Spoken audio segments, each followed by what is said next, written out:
প্রথম ইসলামের মিছিল, আল্লাহু আকবার ধ্বনি এবং হজরত ওমর হয়ে ওঠার কাহিনী।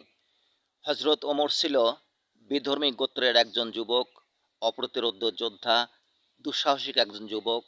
আর তার সঙ্গী ছিল আবু জেহেল, যে রাসূলুল্লাহ আকরাম সাল্লাল্লাহু আলাইহি সাল্লামের বিরোধিতা করার জন্য অপ্রতিরোধ্য ছিল এবং দুঃসাহসিক ছিল। এমত অবস্থায় রাসূল আকরাম সাল্লাল্লাহু আলাইহি সাল্লাম মহান রাব্বুল আলামিনের দরবারে দোয়া করলেন, ইয়া রাব্বুল আলামিন, আপনি হয় ওমরকে ইসলামের জন্য কবুল করুন অথবা আবু জেহেলকে ইসলামের জন্য কবুল করুন। আবু জেহেলের কাছে রাসূল আকরাম সাল্লাল্লাহু আলাইহি সাল্লাম এর আগে ৪০০ বার ইসলামের দাওয়াত দিয়েছেন, কিন্তু আবু জেহেল রাসূল আকরাম সাল্লাল্লাহু আলাইহি সাল্লামের ইসলামের দাওয়াত কবুল করেননি। মহান রাব্বুল আলামিন তাকে কবুল করেননি। রাসূল আকরাম সাল্লাল্লাহু আলাইহি সাল্লাম যখন আল্লাহর দরবারে দোয়া করলেন যে কোনো একজনকে ইসলামের পথে কবুল করার জন্য, মহান রাব্বুল আলামিন দয়া করে মায়া করে হযরত ওমরকে কবুল করলেন।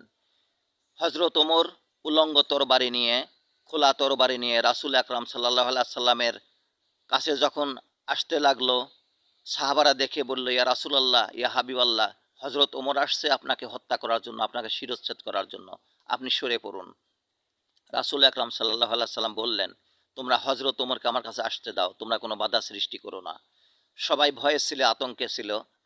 হযরত ওমর রাসূল আকরাম সাল্লাল্লাহু আলাইহি সাল্লামের দরবারে এসে তার উলঙ্গ তরবারি রাসূল আকরাম সাল্লাল্লাহু আলাইহি সাল্লামের পদতলে সমর্পণ করে বললেন, ইয়া রাসূলুল্লাহ, ইয়া হাবিবাল্লাহ, আমাকে মুসলমান বানিয়ে দেন। কি করলে আমি মুসলমান হতে পারি, আমাকে সেই ব্যবস্থা আপনি করে দেন।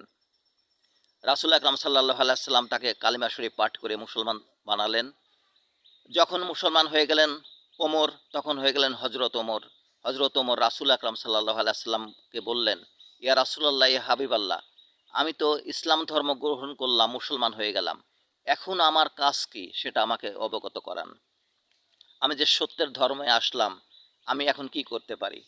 রাসূল আকরাম সাল্লাল্লাহু আলাইহি সাল্লাম বললেন, তোমাকে পৃথিবীর বুকে ইসলাম প্রতিষ্ঠা করতে হবে, ইসলামকে বাস্তবায়ন করতে হবে।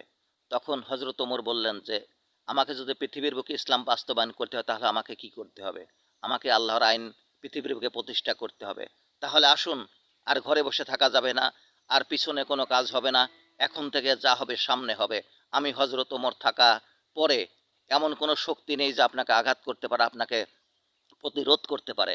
তাই আসুন, এখন থেকে ইসলামের মিছিল হবে। তখনই শুরু হয়ে গেল ইসলামের মিছিল। রাসূল আকরাম সাল্লাল্লাহু আলাইহি সাল্লাম থাকলেন মিছিলের সামনে, আর হযরত ওমর থাকলেন মিছিলের পিছনে, যেন পিছন থেকে কোনো শত্রু আক্রমণ করতে না পারে। ইসলামের মিছিল দেখে আল্লাহু আকবার ধ্বনি শোনার পরে সমস্ত বিধর্মীদের